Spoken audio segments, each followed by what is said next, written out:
Assalamu alaikum rahmatullahi wa barakatuh. It's the third and final leg of Sami Hamdi's tour, Ummah in Motion, here at the Kurtuba Convention Center. And joining me, I'd like to welcome the MC for today's event and also a Member of Parliament for the African National Congress, Fasiha Hassan. Fasiha, assalamu alaikum. Always a pleasure having you, and thank you so much for joining us. Wa alaikum salam. Thanks so much to Hilaal TV for always covering our events. No, absolute pleasure.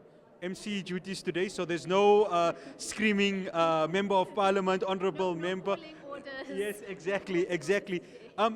Vasia, looking at Sami Hamdi, just the personality that he is in a time like this where the genocide in Gaza continues to be at its highest right now, how important is awareness like this? Look, it's quite a critical event.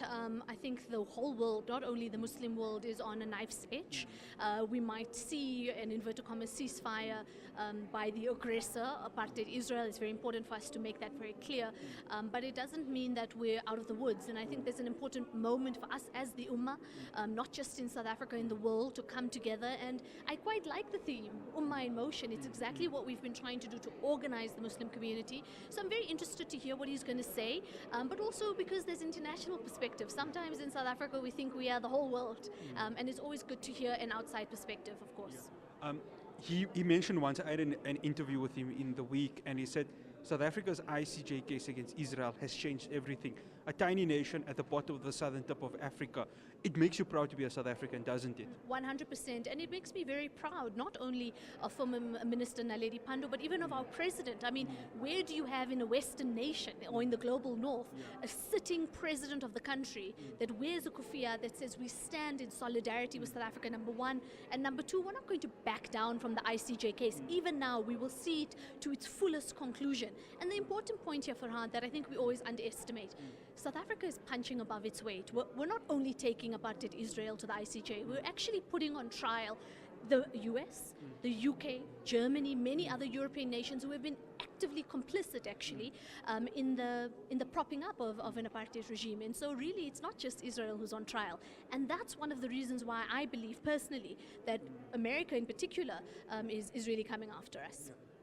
At the end of this, I think obviously what the crowd's going to want to hear is its awareness from a community perspective. And it's quite clear that being pro-Palestine now is not only a moral stance that one needs to take, but it's a humanitarian perspective. And this is what I think is going to be important, isn't it? Taken out of everything that's going to happen today, your deeper understanding of why it is important to be a humanitarian at a time like this. 100%. I mean, what the Palestinian cause has done, I mean, it's now public sentiment across the world has changed. Even if governments technically haven't sanctioned Israel or haven't held them accountable, if you talk to citizens of that country, they are mostly pro-Palestine, and that's because we have seen a live stream genocide. But the important point, Farhan, is there's an opportunity for us as the Ummah, as the Muslim community in the country, in the world, to actually organize even beyond, right? We're not going to win this battle for freedom for Palestine, and not only Palestine, us in the global south, anti-colonialism, etc. We're not going to only win it as Muslims, and this is an opportunity for us to grow our activism and in many ways grow our dawah, because this is an opportunity to take it to a world stage. I have to ask you about the current state of the GNU. I know we were having this discussion offline. The DA has given their ultimatum. What is the ANC's response to them? Let's be very clear.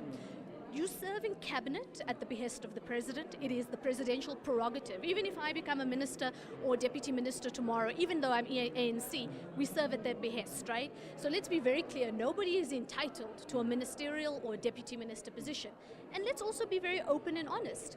If the DA wants to walk, they must walk. They can't continuously threaten us and continuously not only threaten the ANC, but the stability of the country. They need to also learn to play ball and, frankly, learn to play with others. What's been clear in the whole GNU process is they lack the ability to work in a team. It's okay to disagree, but you come to the table, you negotiate. You don't issue an ultimatum, you don't go to court. And there's a reason why, Farhan, by the way, they haven't gone to court. Because what I said, you serve at the behest and the prerogative of the president. So we're not going to be bullied.